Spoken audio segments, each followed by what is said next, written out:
that said, I'm going to go ahead and welcome Philip Kwan, who's going to be our presenter today on the the quantum security. I apologize, I had that backwards. Philip is coming online right now. All right. Hello, Charles. How's it going? Absolutely well. How are you doing today, sir? All right. Doing well. Fantastic. Right. I will go ahead and stop sharing here and allow you to take over.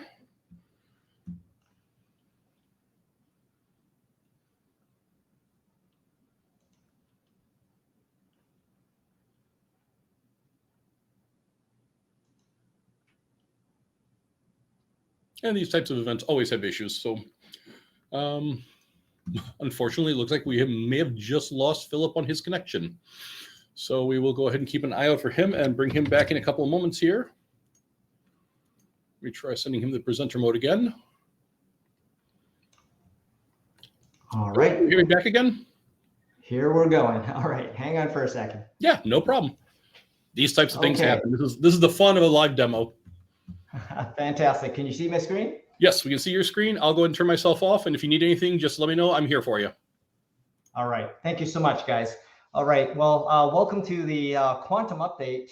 Basically, my name is Philip Kwan. If you haven't met me before, I've been with Palo Alto Networks for about 12 years and senior PM for all things networking at one point, and did things like HA, infrastructure, and DDoS, and then I brought out PAN-OS, SD-WAN, and now I'm all things quantum. So let's go ahead and get you guys updated on what this quantum threat is really about. So if you haven't been following quantum computers, basically we're at the point where a cryptographically relevant quantum computer is going to start emerging within 5 to 15 years. And what this basically means is that it's a quantum computer with enough horsepower to start breaking modern encryption.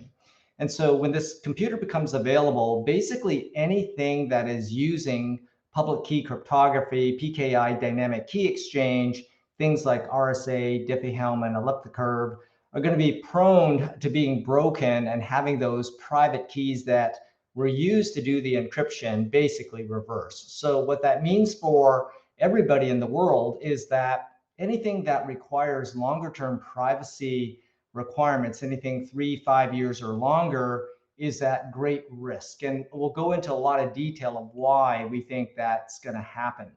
Now, being security professionals on this call, you guys have all done security upgrades before. And if you've ever done a cryptographic upgrade, things like SHA-1 to SHA-2, if you've upgraded from, say, Diffie-Hellman, different versions, TLS 1.1 to 1.2, and so forth, you know that these things take a lot of time and a lot of planning. And so if we're expecting the entire world to gravitate to a whole new technology to prevent one of these computers from breaking cryptography, you can imagine how big of a venture and project that's going to be for everybody. So if we take a look at this slide, these are the reasons why a cryptographically relevant quantum computer is going to have that impact on cryptography. So there's something called Shor's algorithm, and it was invented by a gentleman named Peter Shores back in 1994. Basically, what his algorithm allowed a supercomputer or a quantum computer to do is basically factor extremely large numbers and solving very tough discrete logarithmic problems. And so basically what that means is that we could reverse engineer the very large prime numbers that went into producing dynamic keys with algorithms such as elliptic curve, Diffie-Hellman, or RSA. And so the two little bullets that I have there in the bottom of that slide is very important to sort of understand. Now, a lot of mathematicians, quantum experts, as well as crypto experts predict that it will take about 2,300 logical qubits for a quantum computer to start reversing elliptic curve. And similarly for RSA 2048, it will take about 4,100 logical qubits. Now remember the logical qubit numbers here, because we're going to get into a little bit more information on this area, why it's so hard to do. Now on the symmetric side of the fence, this is things like AES. And so TLS uses AES to encrypt the payload. IPsec also uses AES to encrypt the payload. And things like Grover's algorithm, which was invented back in 1996 by Love Grover, is really good at brute forcing hash algorithms. And so what this does is provide what we call a quadratic acceleration to basically this brute force attack. And basically what it does is simply reduce your AES security down by half. And so if you were using IPsec, for example, and you were using AES 128, Grover's algorithm will reduce that security strength from 128 bits down to 64 bits. And so there you see the prediction by the experts. It's going to take about 2,953 logical qubits to start breaking AES 128. And so just keep in mind that these algorithms were invented about 30 plus years ago. And the only reason they haven't been used today is classical supercomputers simply don't have the horsepower to run these type of algorithms. But a quantum computer does. And this is what makes a quantum computer so dangerous against public key cryptography. So if we take a look at the technologies that are affected, you're going to start seeing a lot of things that you're using in your environments today. And so the first two highlighted in white, these are things like AES as well as hash algorithms like SHA-2, SHA-3. These aren't directly and immediately affected by a quantum computer yet. And the way to basically push or add quantum resistance is simply by increasing the key size or increasing the number of bits that we use. So for example, if you were using a SHA with 128 bits, if you up that to 256, 384, 512, you're going to make it a lot harder for that quantum computer to reverse engineer that crypto. Now, the things I have highlighted in gray below, those are all the public key exchange technologies that we use. RSA, elliptic curve, digital signing, and things like that. Those are all at risk. There's simply no workaround here, and we're going to have to replace all of these crypto algorithms with a post-quantum capable crypto algorithm. And that's what all of the talk is about today, and basically preparing for that large migration to a post-quantum world. So if we raise it up a level, these are the security applications that are based on the protocols that we talked about in the previous page. So the top row highlighted in yellow there, this is all of the common base building blocks that we use for privacy that is used to encrypt information. The bottom, of course, this is our validity, our authentication, code signing capabilities, and things like that. All of these technologies are at risk once a quantum computer becomes powerful enough. So basically, it's affecting every single part of the organization. And this is why it's going to be such a very, very large upgrade. Now, if we take a look at some of the questions that I get asked a lot, this is by far one of the most popular ones that I get asked, and that is, how far are we away from really cracking asymmetric encryption? And I can tell you that after talking with a lot of vendors, mathematicians, crypto experts, government agencies around the world, we're predicting somewhere around 5 to 15 years.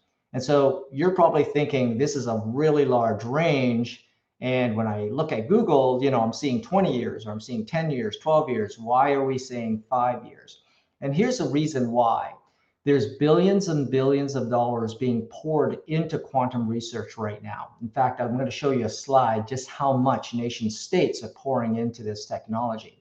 And the three big buckets that we're pouring innovation dollars into are the ones that you see there. The first one is higher density processors. Now, as I mentioned earlier, when you saw Shor's and Grover's algorithm, I gave you the predictions by the experts of how many logical qubits it would take to break that crypto. Now, a logical qubit is much, much different than a physical qubit.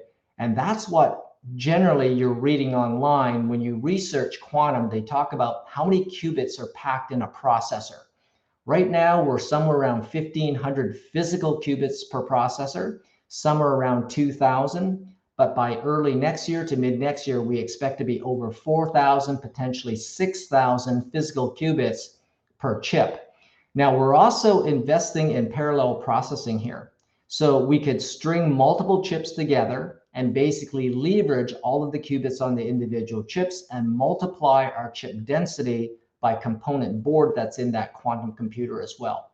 And so just 3 years ago, if you were looking at this technology, it took anywhere between 200 to over 300 physical qubits to make up one high quality logical qubit that we can run a qubit algorithm on.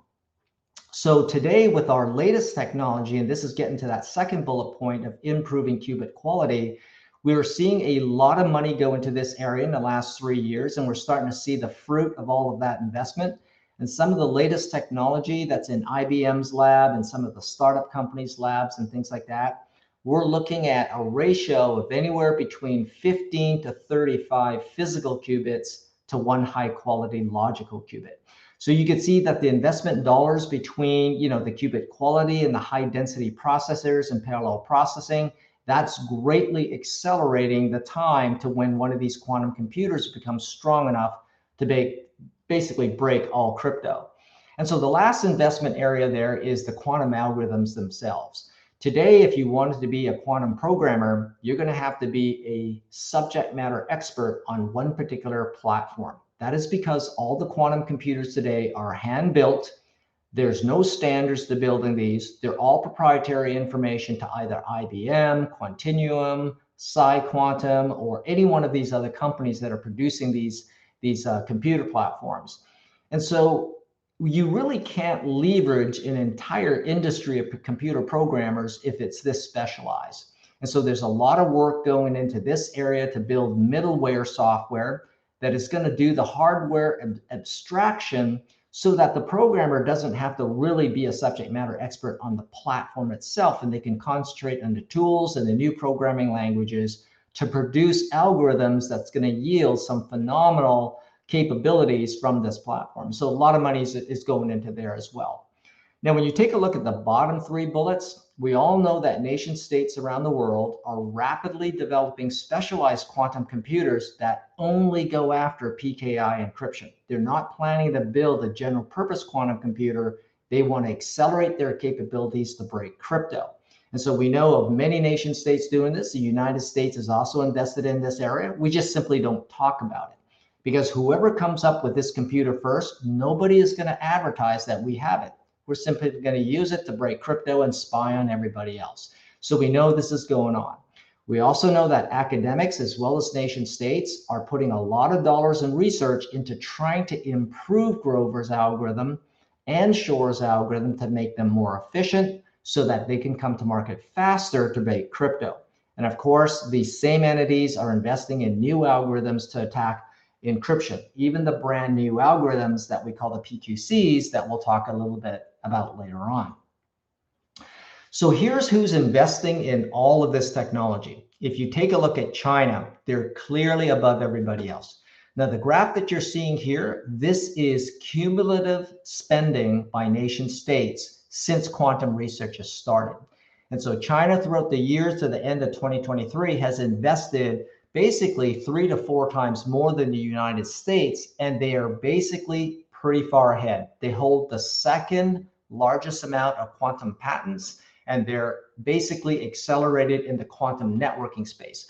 We still believe that the United States is farther ahead in the software and the replacement PQC algorithms, which are the replacement cryptographic suites that are not prone to a quantum computer, but it's a horse race here.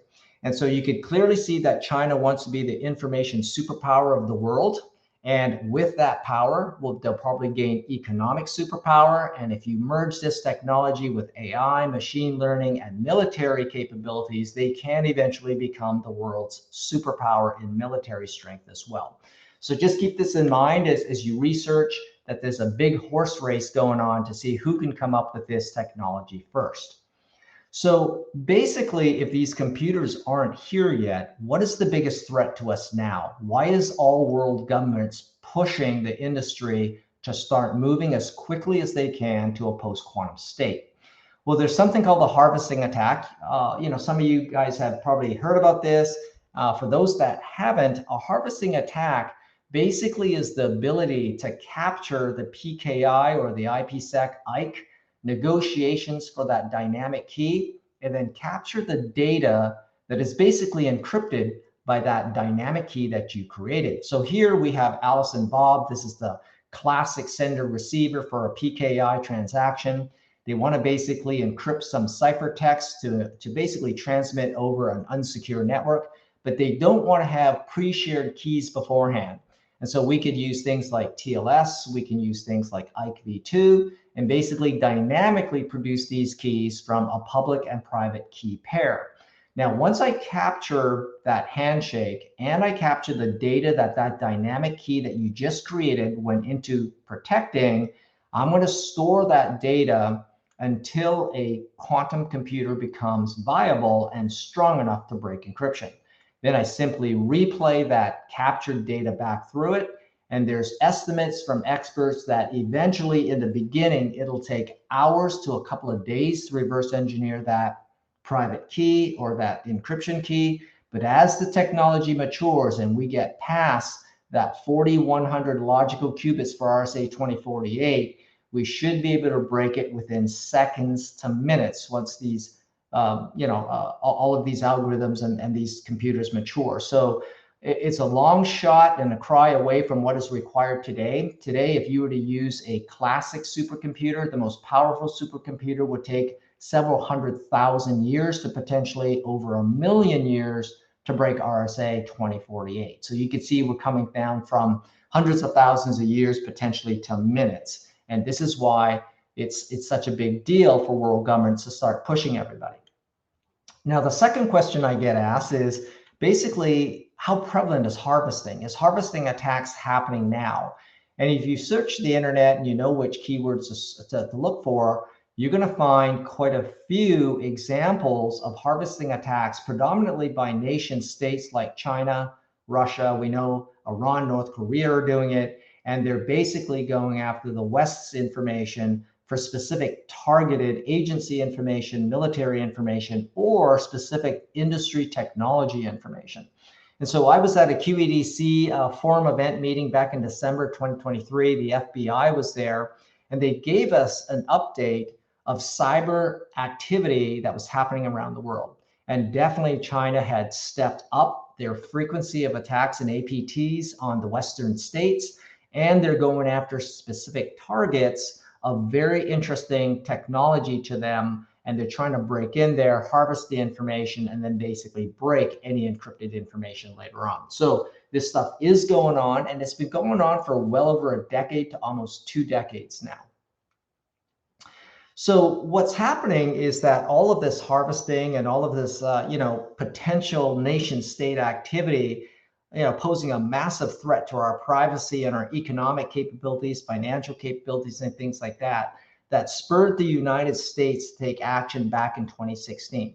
And the United States was the first country in the world to start addressing the quantum threat. And so back in 2016, NIST started calling all of the crypto experts around the world, the academics, the private industry, and things like that, to start submitting replacement encryption algorithms for RSA, for elliptic curve, for Diffie-Hellman, and things like that, so that we could start moving away from the traditional classic technology that's susceptible to a quantum threat over to a post-quantum cryptographic suite, which we call PQCs. And this is the brand new algorithms that we're all about to move to. And so here you can see in this graph, we had multiple rounds of submission, and we weeded a lot of the ones that didn't make it out. And by round 4, we submitted a total of 4 PQCs in for standardization about a year ago in August 2023. And out of the 4 that we submitted, we just standardized the first 3. And so we have one chem, which is a key exchange mechanism called Crystal Kyber, and we renamed it to ML Chem with the standardization. That's the key exchange. And then we have 2 digital signing algorithms called ML-DSA and stateless hash DSA, which were dilithium and Sphinx before we standardized. And so those have just been standardized. If you hadn't heard about it, it's about a week and a half old. And we're basically rushing to get this technology embedded in all the open source projects. All the vendors are rushing to put this all in so that you could start moving to this post-quantum world. So one thing I want to point out here, and this is a very, very key point that you should take away with you. Standardization of these brand new PQCs does not equal industry confidence. And here's the reason why.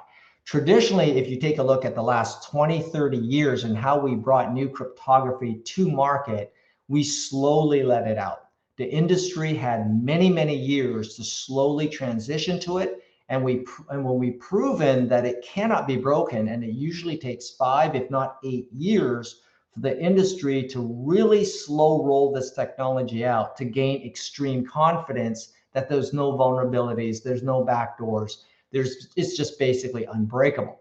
And so if you take a look at Diffie-Hellman, you take a look at ellipticurve, you take a look at RSA, some of these have been out there for almost 25, 30 years, and they've never been broken. It's only the threat of a quantum computer and Shor's algorithm that is about to break it in 5 to 15 years. And so they lasted a long, long time.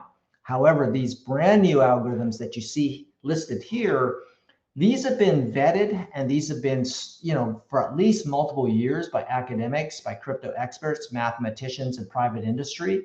But if you remember, and if you were following any of this certification and standardization process, back in 2022, on the round 3 NIST finalists, we had these ones on the left, and one of them was broken. Rainbow was broken in January of 2022. And then in July of 2022, we lost one of the chems called Psych.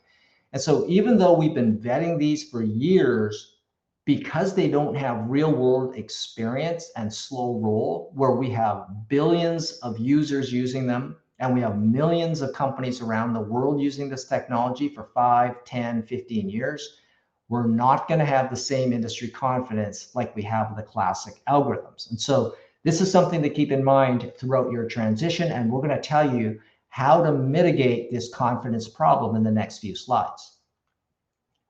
So now we know that we have to transition to a post-quantum world. All world governments are pushing us to move as quickly as possible. The United States by far is the most organized in this transition.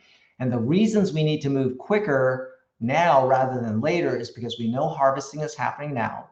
Planning is going to take you many, many months or potentially a year in multiple phases to get everything accounted for and put into the pipeline for an upgrade. And when you start digging into your crypto inventories, your planning process, your prioritization, everybody that I spoke to that have started this project said to me they found so much stuff that they were not anticipating. Legacy applications, devices that were fairly old, even brand new devices like IoT devices that does not have enough resources to be upgraded to the new encryption algorithms. And so they had to find workarounds or have replacements or completely brand new custom applications rewritten to remove those issues. And so whatever you're thinking for time, what all of our customers that have gone ahead is saying is that you're going to have to buffer in more time because you're going to find things that you never expected. And so I just wanted to show you a couple of things. If you want to dig into what the countries are doing, here's some very, very good information from the United States. This is the multiple United States agencies basically governing and guiding 150 United States agencies, as well as the military and major industries. Now, if you're a company that deals with the federal government, you're going to have to fall under a lot of these guidelines and due dates as well, because they're going to stipulate that if you handle sensitive information that is federal government information and it's top secret or classified, then you have to basically become post-quantum resistance before you can use that data. And so we have 2 national security memos there in the 10 on the left-hand side, NSM 10 as well as M2302. They provide some very good guidelines in terms of timing, how to get it started and things like that. Congress also signed into law HR 7535 as well as 6213. And so they have certain dates that agencies and industry giants have to move in order to hit those. And of course, on the right-hand side, this is a lot of good information in terms of white papers, best practices, how to get started.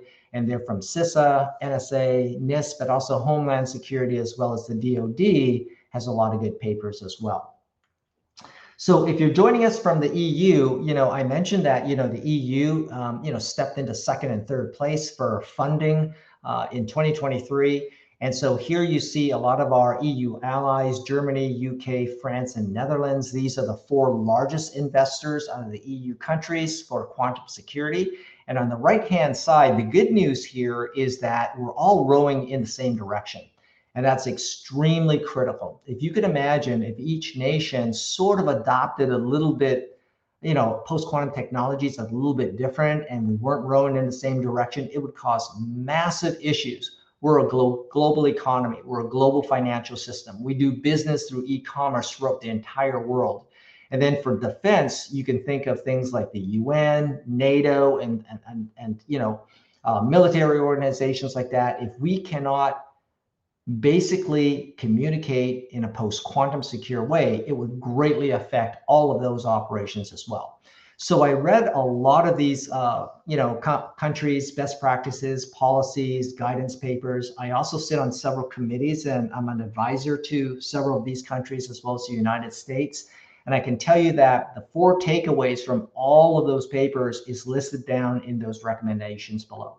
All of them are saying start with the post-quantum cryptographic replacement software algorithms, wait on the hardware capabilities of quantum key distribution. And we'll talk about what quantum key distribution is later on if you don't know about that. So don't worry about that acronym for now. They're also saying use only standardized PQCs, things that have been vetted by NIST, for example. Don't go out there and roll in just any PQC that you find in a crypto library. And so that is really important because standardization gives us interoperability. It gives us proper vetting that they don't have vulnerabilities in them, or as much vetting as we could do until it gets all of those real world vetting throughout the many years of actual practical use, right? Now, the third one is important. We're going to talk about that in a couple of examples that I got with Palo Alto Network products. This is adopting a hybrid transition using a hybrid key with something called crypto agility, and we'll talk about that in the following slide.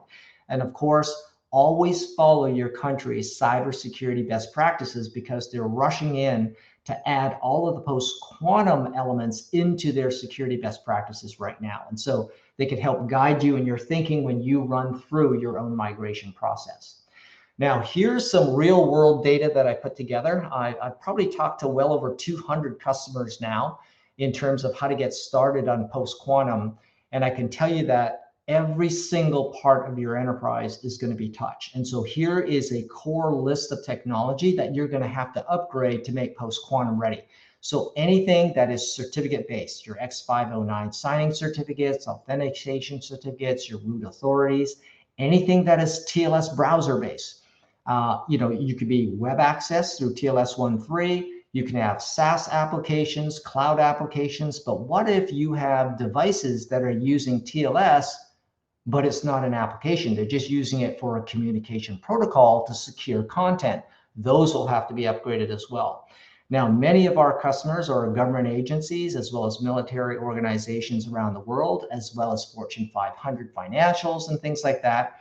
They have hundreds, if not thousands, of customized applications that they developed over the years to run their business, service their customers, and so forth.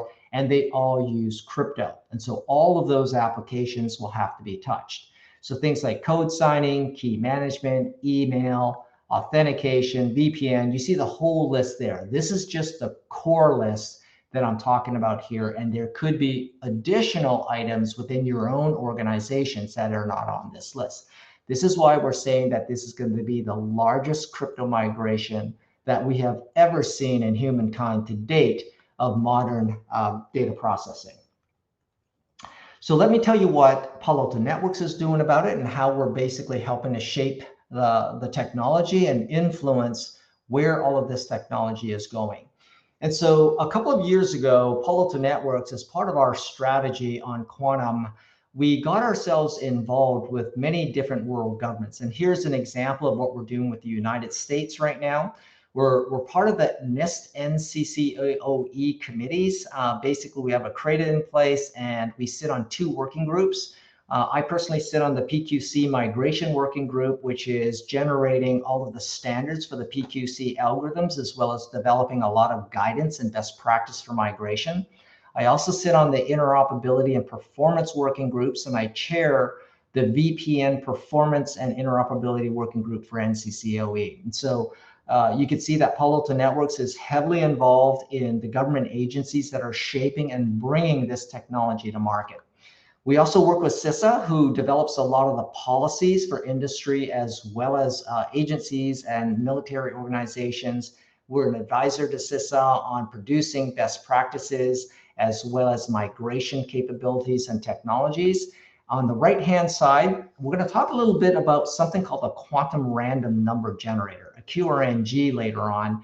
And this is a very interesting technology that could really significantly give us a capability that we call quantum defense in depth with how we develop extremely high quality encryption keys.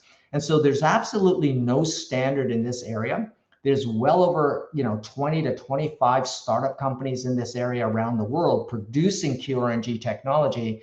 And when we saw that there was no leadership here, there was no easy way to implement QRNG technology, we thought this was a very, very weak area. If we're rushing to get secure from a quantum attack, this area has to be better organized. And so we spoke with NIST, we spoke with NSA, and we basically put a group together with other vendors to start developing what we think will eventually and maybe become a standard. And so we're calling this the QRNG Open API. We're about to post this on GitHub so that people can have a look at it, and it would make implementation of this technology so much easier. So wherever there's no standards, Palo Alto Networks is committed to helping bring standards to that area.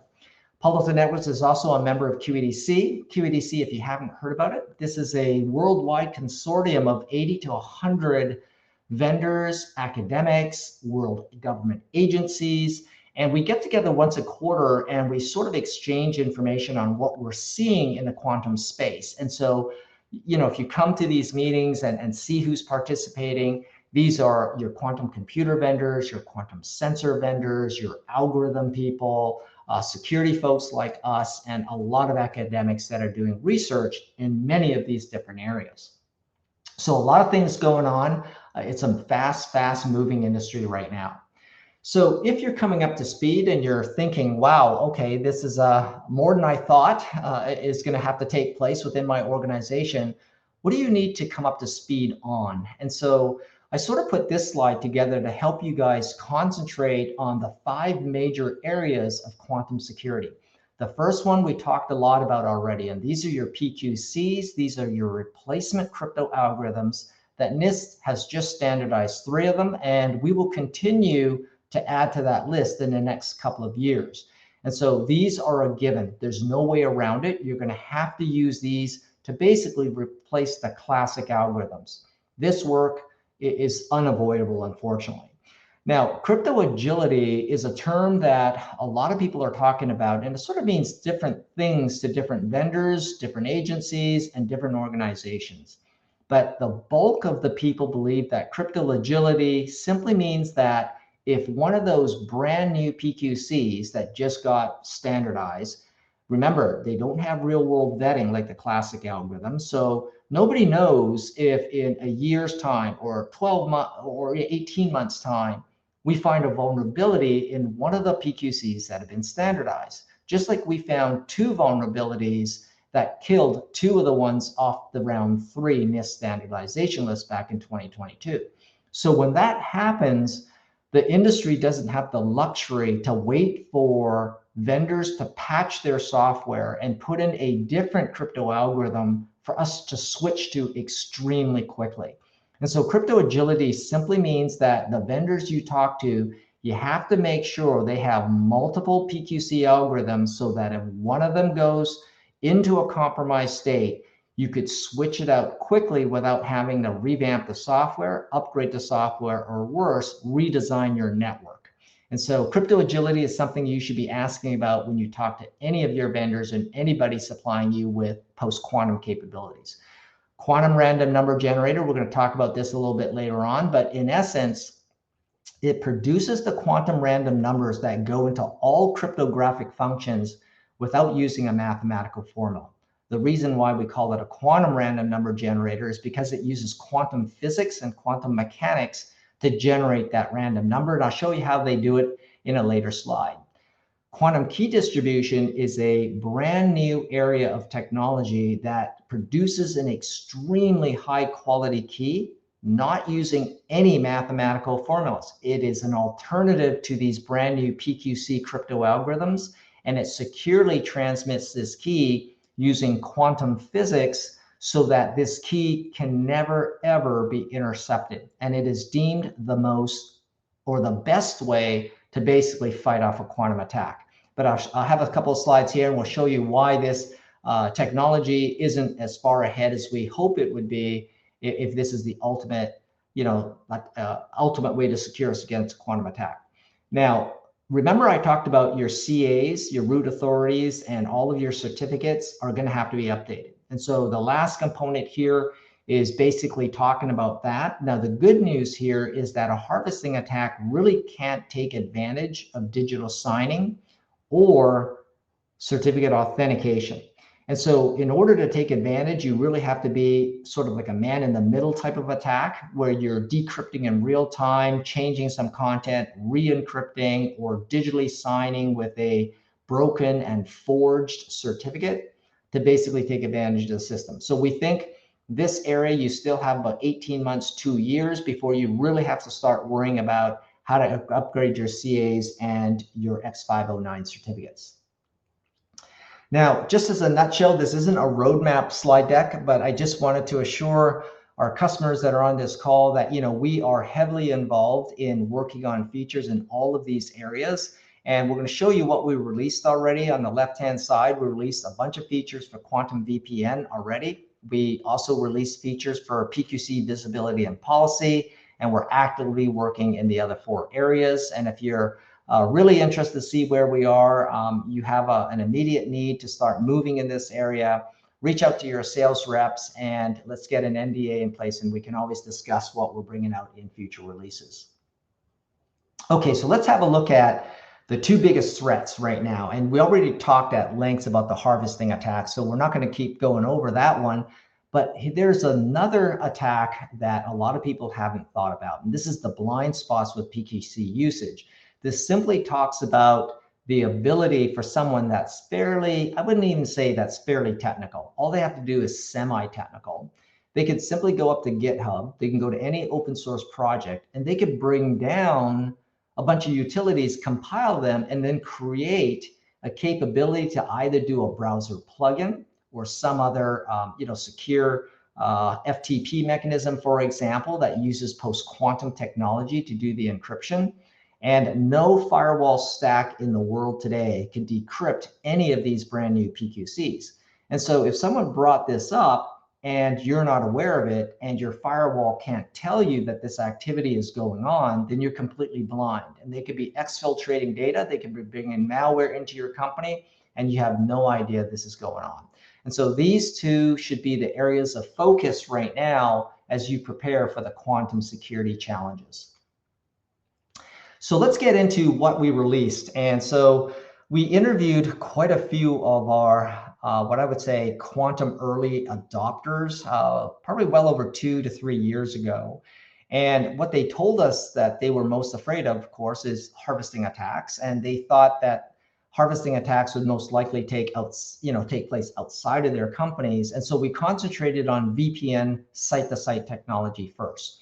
And so if you wanted to beat a quantum computer, there's really 4 options to do it. And the 2 that I have up top, 1 and 2 highlighted in white, those are software upgrades, and they're all based on capabilities that you can do in our products today. The bottom 2 are hardware upgrades. These are your quantum random numbers and your quantum key distribution appliances. And I'll go and talk a little bit about them more later, but we do have plans to support both of these technologies as well. So let's talk about the first one. This is an RFC called 8784, and it simply stands for post-quantum pre-shared keys. If you don't understand how this one works or you haven't seen it, let's have a look at this illustration, and this will quickly get you up to speed. Now, during that VPN, when I bring up that VPN tunnel, I have to have an IKE key exchange first. And so this technology is an IKE v2. And so when the initiator and the responder does that initial handshake, they both agree that they could talk RFC 8784 pre-shared keys. The minute they establish that they could both support this, the initiator sends over something called a pre-shared key ID. The key ID is simply an identifier that points to a very, very long convoluted ASCII or hexadecimal string, sort of like a very long, tough password that you create randomly. And we basically are both going to use that identical string that the key ID references on both sides of the VPN tunnel to bring this tunnel up. And so if you caught what I just said, that simply means that these key IDs and these long convoluted pre-shared keys, they have to be programmed ahead of time, and they have to be programmed identically on both sides of the tunnel. So once I pass the key ID over, we go ahead and we use Diffie-Hellman just like normal. This is business as usual in IKE v2, nothing brand new here has changed. And we produce a Diffie-Hellman key based on the Diffie-Hellman group that you select, right? It could be group 19, group 20, group 21, doesn't matter. Now, once that key is produced, this is where the magic happens. The new RFC 8784 kicks in.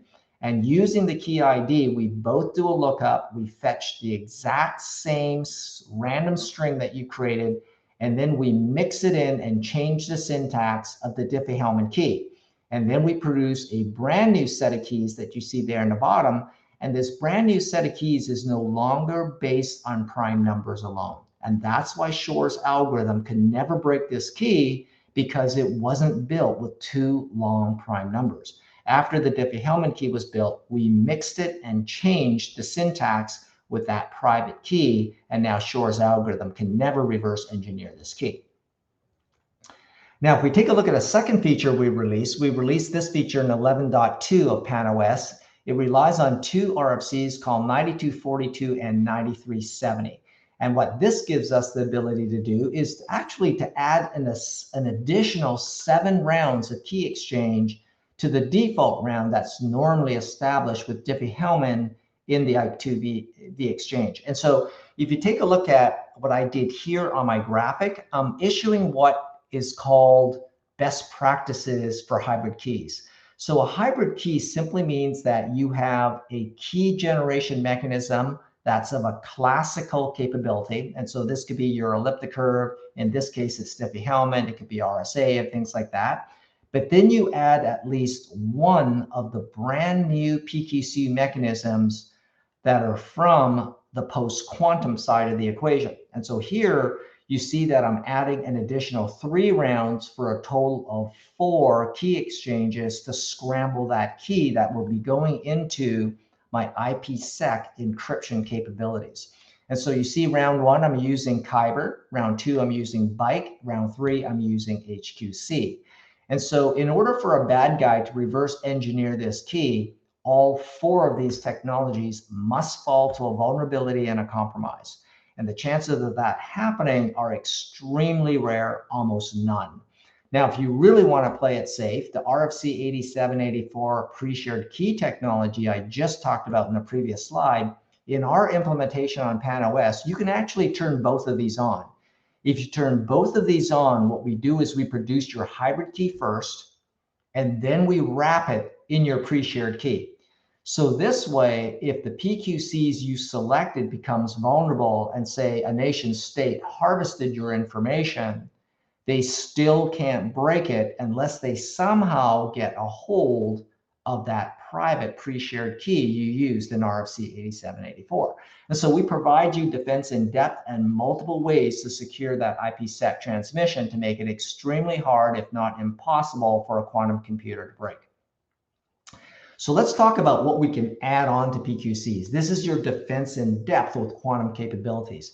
Remember that the PQCs are your base building block. You have no choice. You got to do this upgrade. Now, once you do that upgrade, the next step is to consider, should I be adding a quantum random number capability to that PQC algorithm? And so this is how a quantum random number generator works. It is not based on any mathematical formulas. Now, today, 99% of the world's applications, hardware devices, and everything else that's out there that's running is probably using an operating system's pseudo-random number generator.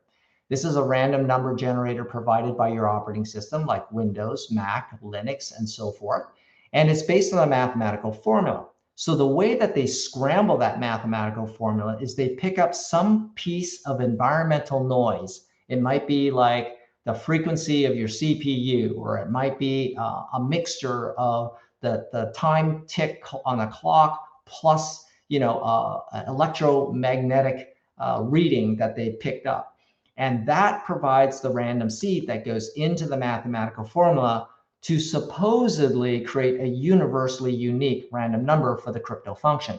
But that doesn't always happen. And we've had already multiple and many, many different examples of routing devices, IoT devices, applications that were produced with weak random. We were all able to break those keys and basically get the plain text back out. So if you have a look at this diagram, a quantum random number generator uses a light source that basically emits single photons. These photons are emitted in sequential format, and they hit a prism, a mirror, or a splitter, and it scrambles and it basically shoots these photons out in one of two directions that goes to a collector that I'm calling D1 and another collector that I'm calling D2. Any photons that fall into D1 becomes a 0. Any that fall into D2 becomes a 1. And so there you can see, in a very high overview of how I'm generating random numbers using a photonic capability that is based on quantum principles. It's not based on any mathematical formula. And because it's not like that, there's no one in the world in the future that can invent an algorithm to reverse engineer a random number that was produced from a quantum event. And so that's just the gist of the whole thing. So why should you consider a quantum random number generator? And here's the reasons why you need to look at this and see if it's right for your organization and if you should jump into this day one. Now, we all know that the merger of AI, machine learning, deep learning, and quantum computers going on right now.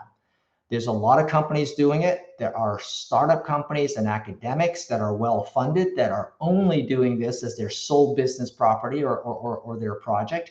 And when these start maturing, and the experts are telling us that we're going to have the next leap, just like ChatGPT had that big aha moment about 18 months to 2 years ago, the experts are predicting at the rate of how fast these technologies are emerging, we're going to have a similar aha moment for quantum computing with AI and machine learning sometime in 2026 to maybe early 2027. That's the prediction.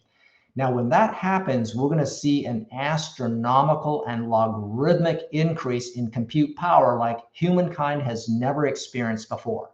So we don't know what this power is going to be used for, and if it's going to be used for breaking all of the new PQC standards that we just put into place. So as an IT professional, your job is extremely hard. You got to think about how you want to migrate your company. You want to think about all the different components you have to put together, and you got to secure against the future where all of this technology and horsepower is coming, and yet nobody knows what we're going to do with it. But you have to protect the data today from that threat in the future, because if you're being harvested, there's no way to go back in time to improve the security mechanism on the data that China or Russia or somebody else has harvested from your TLS or your IPsec or your SSH transmissions. It's gone. Whatever you secured that data with, and if it's harvested, that's what's protecting that data. There's no way to go back to improve it. And so when you take a look at experts in crypto, they're basically saying if you have data that is extremely sensitive that you need to protect for long periods of time, and we have no clue what's coming around the corner, but we have to secure it today, the best way to do it is to add a QRNG so that we produce the highest quality key possible with the PQC, and that will give us an edge and basically give us more quantum resistance against those future attacks. So that's the whole way of thinking of why you would need a QRNG today. So I want to talk about now about the next technology. Remember, this is quantum key distribution, also known as QKD. Remember I said that, all of the national governments around the world are saying, hey, use the software upgrade first. These are your replacement algorithms. Quantum key distribution is a hardware platform. Hold off on that and wait till this technology matures. Now, here's the pros and cons of this technology. One, it produces a universally unique key because all of these appliances has a QRNG inside it. and it produces a symmetric encryption key without using any mathematical formula. That means you can't reverse it with a mathematical formula running AI machine learning on a quantum computer later on. Now, when this key is produced, we also synchronize this key on both sides of the VPN concentrators, and we use quantum mechanics and fiber optics that are designed to handle quantum photonic information, and we transmit the keys this way. Now, if you understand quantum mechanics and quantum principles, anybody trying to intercept that qubit or that photon is going to alter the state of that photon. It can either alter the state or outright destroy the qubit and the photon. Now, the minute that happens and we lose a couple of photons, belonging to that key, we're going to know immediately someone tried to intercept it. They're doing a man-in-the-middle attack. They're doing something to try to read the information off those qubits. And so that gives us an additional defense to rekey or to take the keying process to another phase. Now, here's the cons. This technology is very exciting, but it's not mature. In fact, IDQ, who I listed one of their boxes, they're the most mature. They're about 10, 15 years old at the most in terms of producing this technology. But it's very niche technology, so it's not widely adopted. It's very distance limited right now. In general, most of the lower cost appliances, around $60,000 to $80,000 a box, they can only go for about 75, maybe to 100 kilometers. That's it. The more expensive boxes are over $100,000, and they might be able to go 150 to 200 kilometers. And so we need something called a quantum repeater to be able to repeat this quantum signal for longer lengths and to be able to secure at longer distances. However, a quantum computer does not exist in production state today. It's still in laboratories, it's still being worked on. We're at least 5 to 8 years from a good, high quality quantum repeater. So people are doing this with what we call repeater nodes. Repeater nodes are not that secure. Repeater nodes are like a proxy. They take a quantum signal coming from that first leg, say it's 100 kilometers. They convert that quantum signal back to a digital signal, and then they redo that digital signal back to another quantum signal and push it another 100 kilometers. And so if you have multiple repeater nodes, you could get chunks of secure quantum-based secure transmission. But remember, inside that node, you transfer it back to a digital format, ones and zeros. So the minute you do that, it's susceptible to a harvesting attack. So you don't know who's rooted your box, who's put bad software in it. There's a vulnerability in the box. And the employee and the insider themselves that are managing that box might not be trusted. So this is why a lot of nation states are saying basically hold off on this stuff. Again, very expensive, protocols aren't fully standardized yet and so forth, but very, very promising technology. And this is the ultimate defense against a quantum computer once it matures. So let me show you how this works. If you haven't seen QKD before, here again, we have Alice and Bob, and basically they got two of our firewalls, and they also have a QKD appliance. Now this could be Toshiba, this could be IDQ, and those are the two boxes at the top. Now you see that these guys have a quantum channel and a classic channel. The quantum channel is that dedicated fiber that uses photonics and quantum mechanics and quantum principles to transmit that key using photons. And so anybody trying to intercept that key in that quantum channel is going to get caught. The classic channel, think of this as your control channel. This is how Alice and Bob's devices talk. This is basically how they know when to back off and things like that. But that is over a classic network that you have today. And now these boxes are always generating key and key ID pairs in the background, and they're synchronizing this information over the quantum channel. So whenever you're ready to build an IPsec tunnel, all the keys and key IDs are there. So let's take a look. Alice is going to initiate. She's the IKE v2 initiator. And so our firewall here is going to do a key request using ETSI 014 to her box, and her box is going to return a key and a key ID. Now, once we get the key ID back, we're going to include that key ID in our IKE v2 handshake over to Bob's firewall, and that's the responder. Now, once he pulls and extracts the key ID, he's going to make a similar ETSI 014 standard request to his box, the QKD appliance, and it's going to return the exact same key that Alice got because we're both using the same key ID. Now, once we have that symmetric key, then comes up the IPsec tunnel. This is a symmetric encryption, and this is what's protecting all of your data going through that AES-256 channel. And remember, this key was not produced by any mathematical formula, and therefore it can never be reverse engineered in the future. And so at a high level, this is how this technology all works. Now, let's have a look at what's happening with TLS, SSH. This is all of your internet and your web protocols. So the standards here are only in draft format. They're not as far ahead as the 3 VPN RFCs that I just showed you in the 2 previous examples. But even though they're in draft mode, that hasn't stopped a lot of the cloud giants from implementing them into production. And the reason why we're doing this in the real world production right now, going ahead of standards, is because we feel that there's so much business, so much finance, so much of our social fabric that is going across the internet, and we're using TLS, we're using all different technologies on the internet to conduct business. We take the internet for granted in everything that it does. We feel that this threat of harvesting by nation states and competitors and bad guys and things like that is so critical to solve now that we cannot wait for these standards to become finalized. And so there you see in the bottom, these are actual technologies that companies have already rolled out. This is full production. So Google, as well as a couple of other cloud giants, produced the technology codenamed X-Wing, and we released it into beta in Q4 of last year.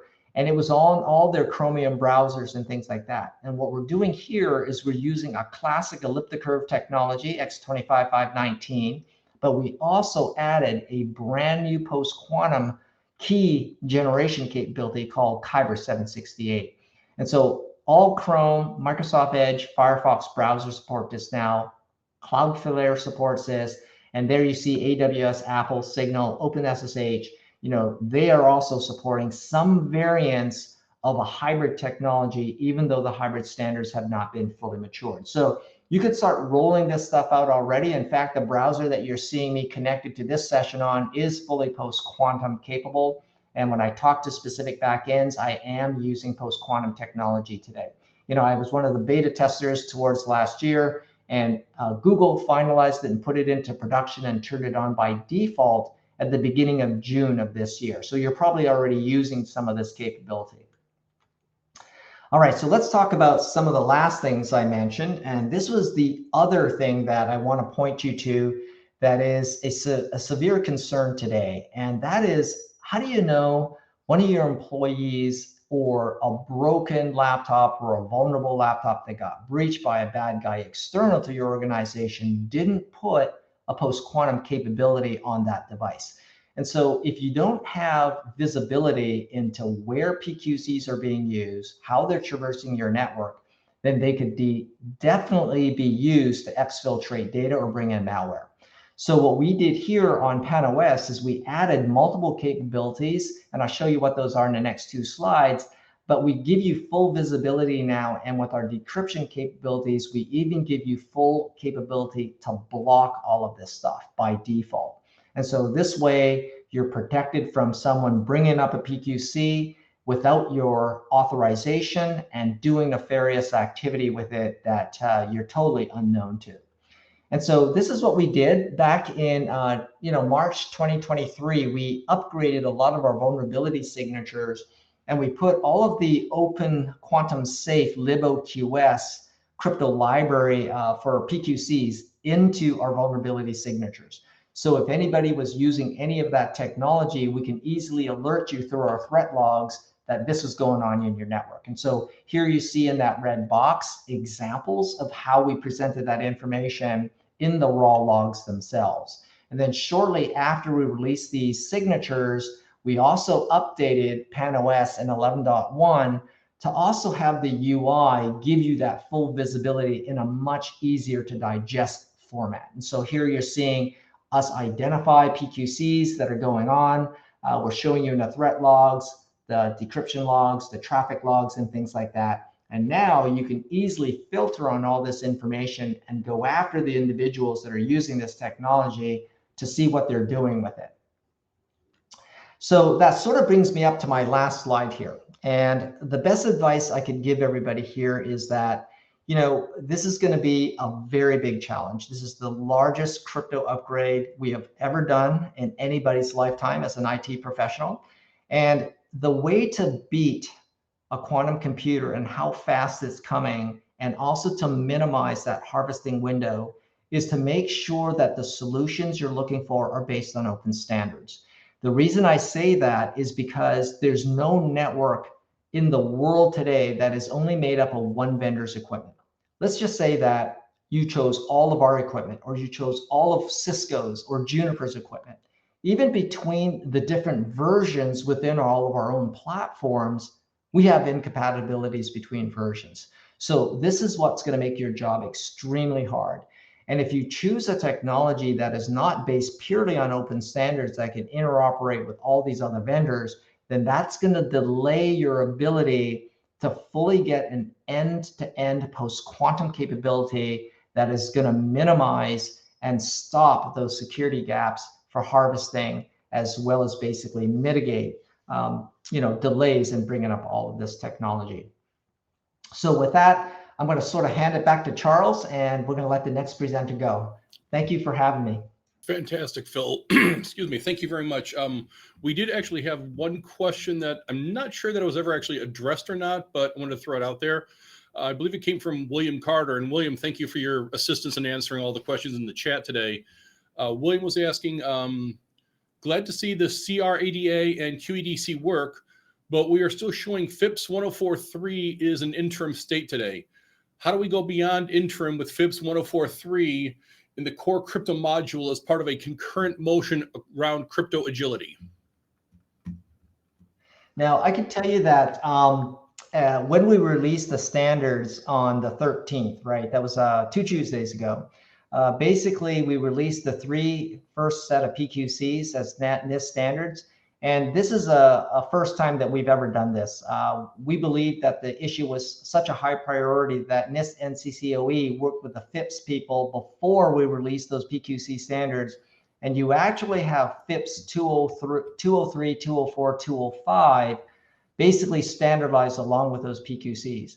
And so we're still waiting for what we call the OIDs that are being worked on right now. And the OIDs are going to be released at the end of this month. Hopefully that's the target for the NCCOE. And then once you have the OIDs and the FIPS certification, you could definitely start rolling all of this stuff out. So hopefully that sort of answers it. Okay. Yeah. Thank you, Philip. Great news, he says. So all right. Well, thank you so much. Mark just threw one more question in there, Phil. It's when is NIST going to mandate DoD and federal agencies to implement PQC? Oh, basically NIST isn't going to do any implementation requirements and deadlines. You're going to have to go back to your national security memos. So NSM 10 as well as M2302 and the 2 laws that Congress signed in. That's what's going to dictate all of the timelines. Now, if you haven't seen NSM 10 yet, basically the biggest takeaway from National Security Memo 10 for implementators is when the clock starts ticking. Inside that document, it says that the day NIST announces the first block of PQC standards, which was August 13th, 2024, NIST, CISA, as well as the NSA will be providing additional deadlines within that first year of standardization that all agencies have to hit. So when I was talking with the people that were authoring those papers, basically what they're going to kind of mandate is that within 1 year of the NIST certification, all government agencies should have a proof of concept, should have an extremely good idea of what applications and what functions need to be migrated first. And you should have working POCs in your labs by the time 1 year is up. And you have to submit all of your costs to the OMB for proper budgeting for rollout in 2025. That is what's going to happen. Okay. Hopefully that answers the timeline. Cool. Yeah.